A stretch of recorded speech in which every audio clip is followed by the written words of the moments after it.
السلام عليكم ورحمة الله وبركاته.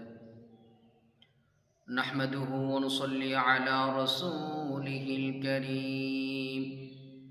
أما بعد فأعوذ بالله من الشيطان الرجيم.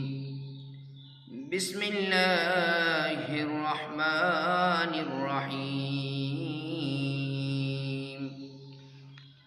وننزل من القرآن ما هو شفاء ورحمة للمؤمنين.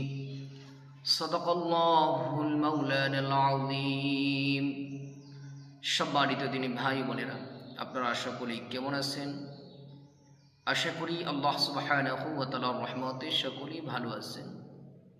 আমিও আল্লাহ সুবহানাহু ওয়া তাআলার রহমতে খুবই ভালো আছি, আলহামদুলিল্লাহ। সম্মানিত দিনী ভাই বোনেরা, অনেকেই আয়াতে শিফা সম্পর্কে জানতে চান, অথবা আয়াতে শিফা কোনগুলো, ওই আয়াতগুলো জানতে চান। আজকে আপনাদের মাঝে এই বিষয়ে বিস্তারিত আলোচনা করব ইনশাআল্লাহ। প্রথমে আমরা জেনে নিই আয়াতে শিফা, এটার উপকারিতা কি। কোরআনে কারিমে কিছু আয়াত আছে, যে আয়াতগুলোর মধ্যে আল্লাহ তাআলা শিফা রেখেছেন। এইগুলোকে বলা হয় আয়াতে শিফা। আয়াতে শিফার ফজিলত হইতেছে, কেউ যদি ফজরের নামাজের পরে এবং এশারের নামাজের পরে আয়াতে কারিমাগুলো তেলাওয়াত করে পাঠ করে, তো রব্বে কারিম আয়াতের বরকতে তাকে সকল প্রকার রোগ থেকে মুক্তি দান করবে, সকল প্রকার অসুস্থতা থেকে আল্লাহ তাআলা তাকে মুক্তি দান করবে, শেফা দান করবে। সুবহানাল্লাহ।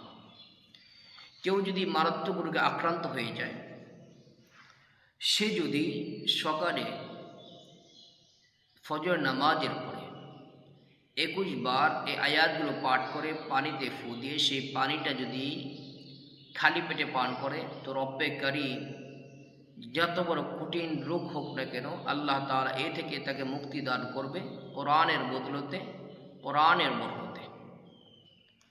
আসুন আমরা জেনে ওই আয়াতগুলো কি কি আয়াত। যারা জানি আলহামদুলিল্লাহ, তারা অবশ্যই আমল করার চেষ্টা করব, নিজেরাও করব, নিজের ফ্যামিলি পরিবার লোকদের জন্য করব ইনশাআল্লাহ। আয়াতগুলো হইতেছে: আউযু বিল্লাহি মিনাশ শাইতানির রাজীম। বিসমিল্লাহির রহমানির রহিম।